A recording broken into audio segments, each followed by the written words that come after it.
साल मुबारक।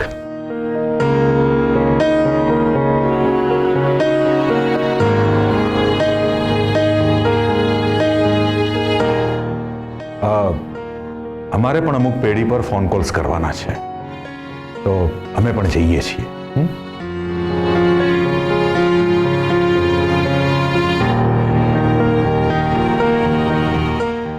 બેબી માસી, આ બાનું કવર લો અને આ મોટા ભાઈનું કવર પ્રમોદ અને બીજા સર્વનમાં વેચી દેજો. અરે આમ શું જોઈ રહ્યા છો? તમને તો ખબર જ છે ને કે હું આ ઘરમાંથી એક પણ પાઈ લેવાનો નથી. અરે ભાઈ સામે ના જુઓ, એ પણ મારી વાત સાથે સહમત જ છે અને એટલે જ એને પ્રોપર્ટીના કાગળમાંથી પોતાનું નામ કઢાવી નાખ્યું છે. એનીવે, નવા વર્ષે ક્યાં બધી વાત કરવાની. ચાલો મીઠાઈ ખાઓ. અરે ડાયાબિટીસ ઓછી ખવડાવ એમને. અરે અમે ત્રણેય દીકરાઓને જન્મ તો આપ્યો, પણ પોતાના ના બનાવી શક્યા.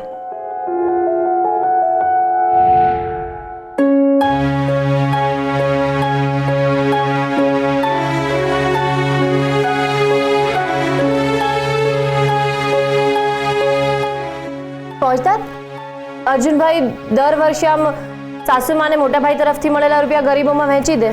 હા તો ના એટલે આમ ગરીબો માટે સારું જ છે, પણ બીજી બાજુ એવું પણ લાગે કે સાસુમાને મોટા ભાઈના આશીર્વાદનો અનાદર કર્યો હોય. ના કે સર, મને એવું નથી લાગતું કે અનાદર કરે છે, કારણ કે અર્જુન એમનું માન રાખી અને રૂપિયા લઈ તો લે છે, પછી રૂપિયાનો જે કરવું હોય કરે, એનાથી કોઈને કંઈ ફરક ના પડવો જોઈએ.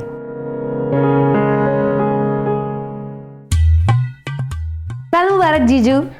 સાલ મુબારક. ગોપી, તારી કેટલી કમાણી થઈ? કેસર, તમે આ મોઢું ના બગાડો. અમારું દર વર્ષનું છે. નાનપણથી અમે લોકો બધી બહેનપણ એકબીજાને પૂછીએ કે કોની કેટલી કમાણી થઈ, અને જેની સૌથી વધારે કમાણી થઈ હોય ને એને પછી પાર્ટી આપવાની. અને આ કેસર તો એટલી નકામી છે ને, દર વર્ષે એવું કહે કે મને તો ઓછા મળ્યા છે, કોઈને પાર્ટી ના આપવી પડે ને એટલે. છાપલી. ફોજદાર, તમને કેટલા મળ્યા? હું કઈ તમારી જેમ ગણતો નથી.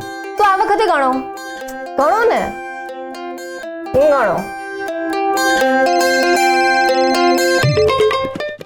જો મને હાથે જ કરીને દીદી ફોન કરશે. હા દીદી, સાલ મુબારક.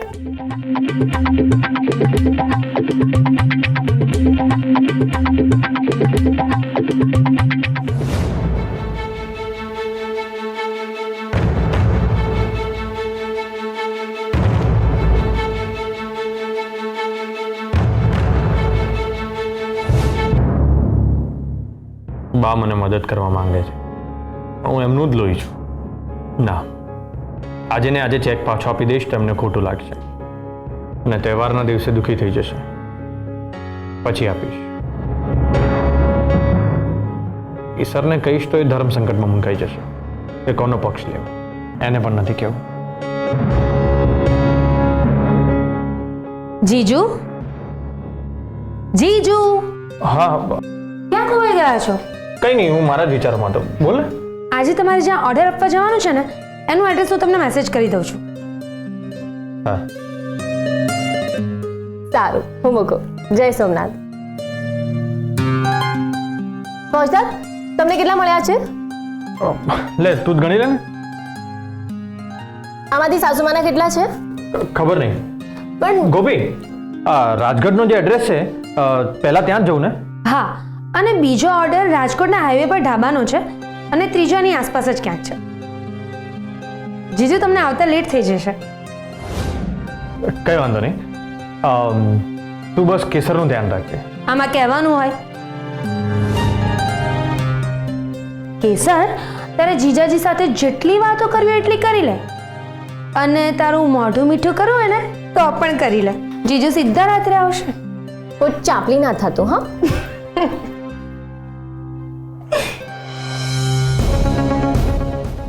અમે પરિવારની પ્રતિષ્ઠા બચાવવા માટે આકાશ પાતાળ એક કરી રહ્યા છીએ અને હર્ષવર્ધનસિંહ ડિલિવરી બોયનું કામ કરીને પરિવારની પ્રતિષ્ઠાને ધૂળમાં મેળવી રહ્યા છે. હા, પણ તમે ગુસ્સે થઈને એમને કંઈ કહેવા નહીં જતા, નહીં તો એ ઓર્ડર આપવા નહીં જાય તો આપણને જ પ્રોબ્લેમ થશે. શું અમે તમને મૂર્ખ લાગીએ છીએ?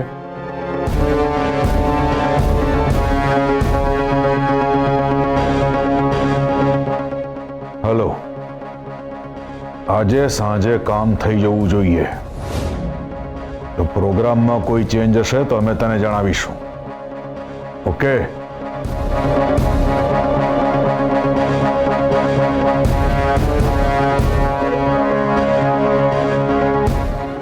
6:30 આસપાસ આમાંથી એક ગોળી તમારે કેસરને આપી દેવાની. એને ખબર ના પડે એ રીતે. એકાદ કલાકે બેભાન રહેશે અને ત્યાં સુધીમાં કિલર એનું કામ પૂરું કરી દેશે. ઓકે. તમે ગોળી આપી દો પછી આપણે તરત તમારા મમ્મીના ઘરે જવા નીકળી જશું.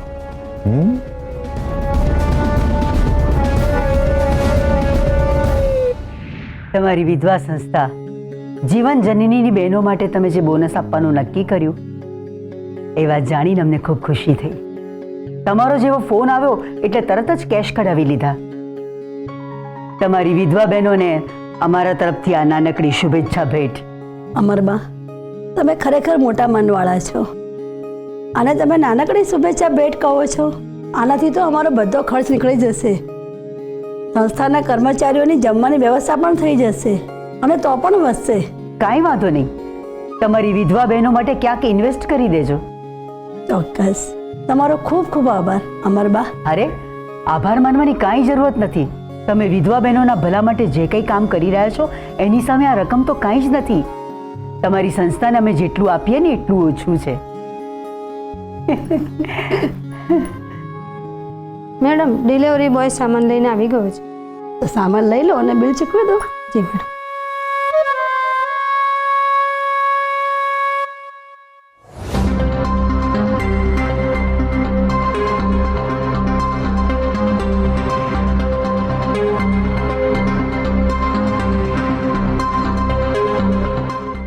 આ થેલા જરા અંદર મૂક્યા પણ.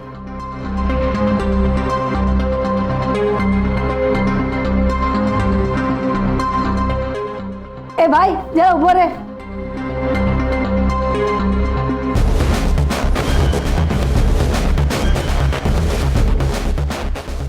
મારી ઓળખ આપીશ તો મને નહીં ગમે.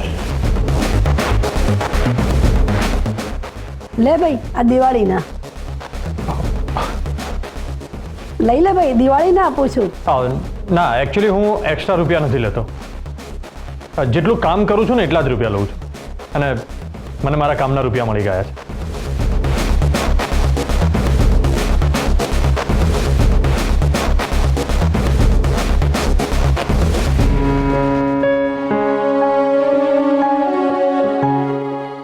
વાહ, ખરો સ્વામાની છોકરો છે.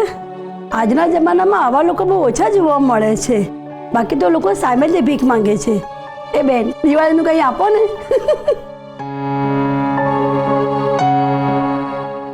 મને કેમ એવું લાગે છે આ છોકરાને મેં ક્યાંક જોયો છે. અમારે જવાનું મોડું થાય છે, અમે નીકળીએ. જય સોમનાથ. જય સોમનાથ. બેબી માસી, આજે સવારે તો મને બહુ સરસ સરપ્રાઈઝ આપી ફોજદારે. મને બહુ બધી ગિફ્ટ આપી છે. ડાયરી, પેન, વોચ, મેં બધું સાચવીને મૂકી દીધું છે કબાટમાં એકદમ બંધ. અરે વાહ.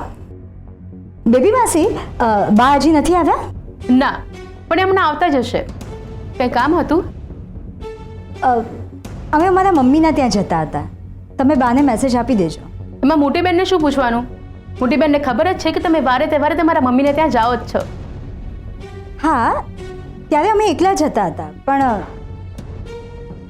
આ વખતે અમે સાથે જઈએ છીએ, એટલે કે એ પણ અમારી સાથે આવે છે. શું? ના ના, તમારા સાંભળવામાં કંઈક ભૂલ થઈ હશે. દિગ્વિજય સાચે જ તમારી સાથે આવવાના છે? બેબી માસી, દિવસો કેવા બદલાઈ જાય છે નહીં?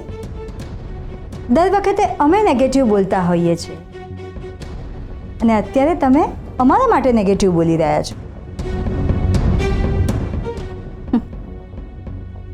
એમણે સામેથી જ કહ્યું હતું કે અમારા મમ્મીના ત્યાં આવશે. આ તો બહુ સરસ વાત છે. હા, અમારા માટે તો જાણે અમને સ્વર્ગ મળી ગયું. લગ્ન પછી પહેલી વાર અમે સર જોડે બહાર જઈ રહ્યા છીએ. એ તહેવારમાં અમારી સાથે છે. અમે બહુ જ ખુશ છીએ. હું પણ. હર્ષવર્ધનભાઈ તો પાપડ અથાણાને ડિલિવરી આપવા માટે ગયા છે ને.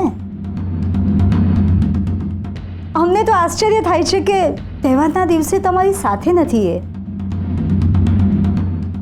વેદિકા બહુ કેસરને ટોણા મારવાની જરૂર નથી. કેસર અને હર્ષ બંને સાથે બહાર જતા જ હોય છે. એ બંને 24 કલાક એકબીજાની સાથે જ આ ઘરમાં રહે છે. હા, અમે કહ્યું ને બેબી માસી કે દિવસો બદલાતા વાર નથી લાગતી. જેમ અમારા ડિયર દિરાણીને એમના પ્રેમ ઉપર ગર્વ હતો, એમ અમને પણ અમારા પ્રેમ ઉપર ગર્વ થશે. હા, હજી અમારા માટે ચા નાસ્તો બનાવતા વાર લાગશે, પણ ધીમે ધીમે એ પણ થઈ જશે. એનીવે, અમે પેકિંગ કરી આવીએ. ભાભી, happy journey. Thank you. Baby માસી, કેટલું સરસ ને કે વેદિકા ભાભી અને મોટા ભાઈ સાથે ફરવા લાગ્યા. કેસર, તારા અને વેદિકામાં આજ તો ફરક છે. એ બંનેના સંબંધ સુધરી રહ્યા છે, તું એ વિચારીને ખુશ છે. આ વેદિકા હર્ષ તારી સાથે નથી એ વિચારીને ખુશ છે. બેબી માસી, જવા દો ને બધું. વેદિકા ભાભી ખુશ છે ને, એ જ બહુ છે. કેસર, તું બહુ જ ભોળી છે. ભોળા લોકોને આ વેદિકા જેવા લોકો છેતરી જતા હોય છે.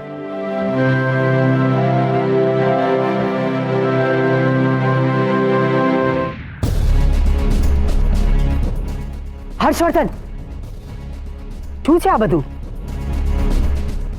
અને એ પણ આ તહેવારોના દિવસોમાં? બાત તમે અહીં શું કામ આવે? અનુરાધાબેનની સંસ્થાને મદદ કરવા, એમને ફંડ આપવા. હું પણ ગોપીને મદદ કરવા માટે આવ્યો છું.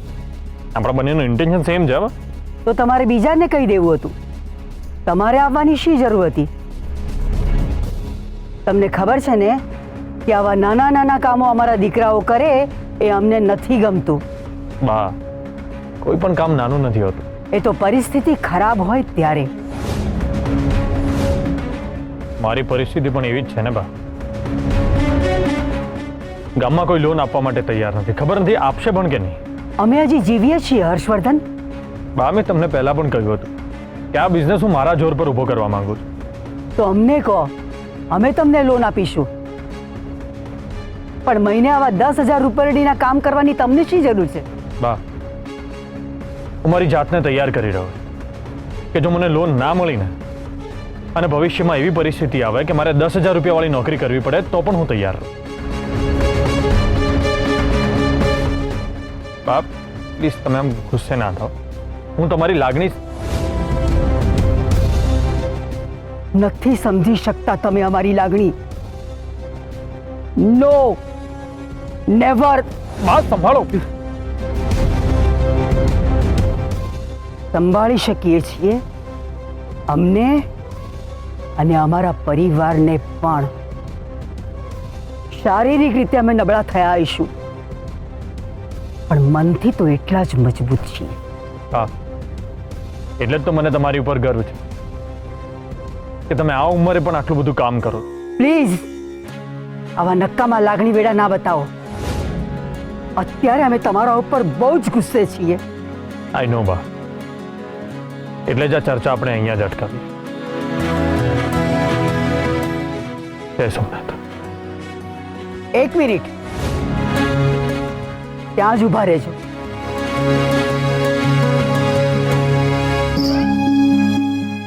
અમારે તમારું કામ છે એટલે અમે તમારી પાસે આવીશું.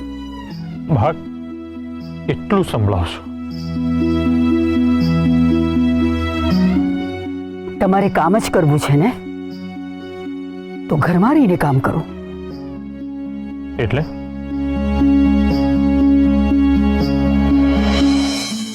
ઉંમરના લીધે અમે શારીરિક રીતે જરા અશક્ત થઈ ગયા છીએ.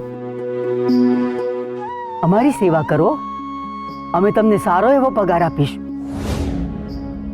દર મહિને 50,000 રૂપિયા. ઠીક છે, 60,000 રૂપિયા. ઓછા પડે તો તમે કહો એટલા. હા, બા, માની સેવા કરવા માટે દીકરો ક્યારેય પગાર ના લે. અને આજે જો એવું થાય ને તો મા અને દીકરાના સંબંધોનું અસ્તિત્વ જ ના રહે. દીકરો ક્યારેય મા શબ્દ બોલતા શીખે જ નહીં. આઈ એમ સોરી બા, મારા કારણે તમે બહુ દુઃખી થયા. એટલે તમે અમારો ચેક પણ ખાતામાં નહીં નાખો.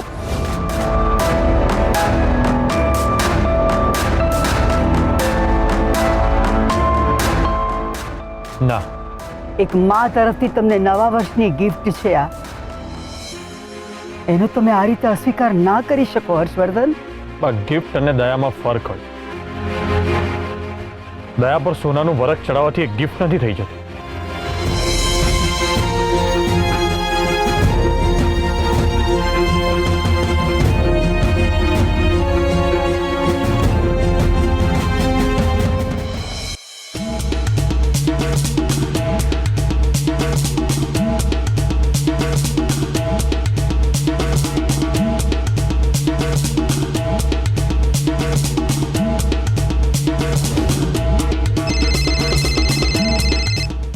હેલો, હા જીજુ બોલો. હેલો, નેટવર્ક નથી આવતું. હેલો હેલો, એક મિનિટ. હા, હેલો.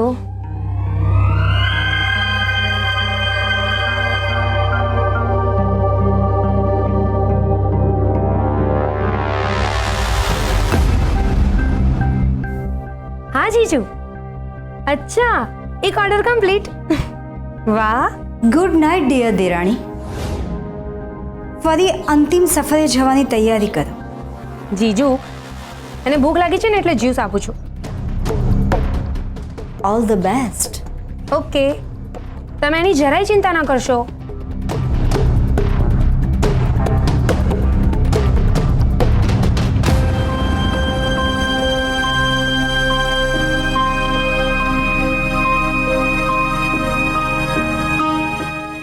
બેબી, નવા વર્ષે અમને આવો અનુભવ થશે એ અમને નથી ગમ્યું.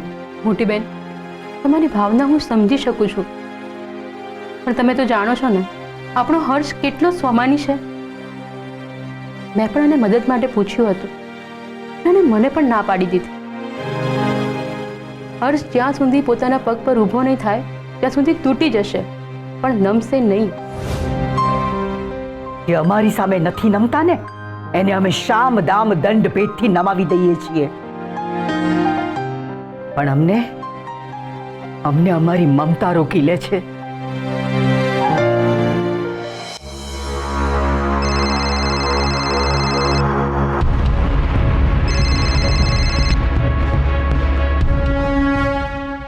બોલો અનુરાધાબેન.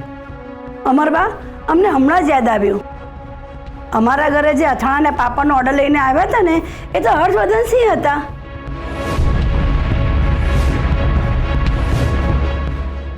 માફ કરજો, હું એમના ડિલિવરી બોય સમજી બેઠી હતી. ઠીક છે.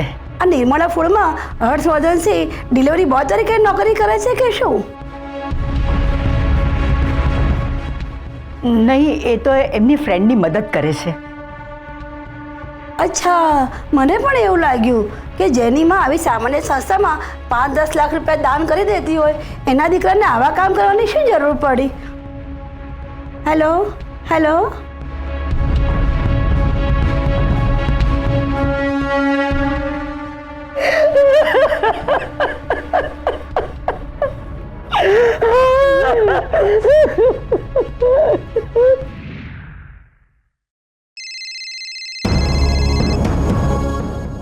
બેબી માસીનો ફોન છે.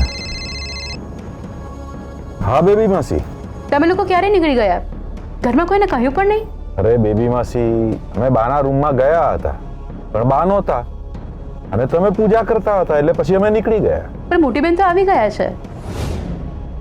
ખબર નહીં, પણ અમે રૂમમાં ગયા ત્યારે નહોતા. કદાચ ફ્રેશ થવા ગયા હશે. બની શકે. રસ્તામાંથી તમને ફોન પણ કર્યો હતો બેબી માસી, પણ લાગ્યો નહીં. ઠીક છે, સાચવીને જજો અને પહોંચીને ફોન કરજો. હા બેબી માસી. અને બેબી માસી, હર્ષવર્ધન આવી ગયા? ના, એને આવતા હજી વાર લાગશે.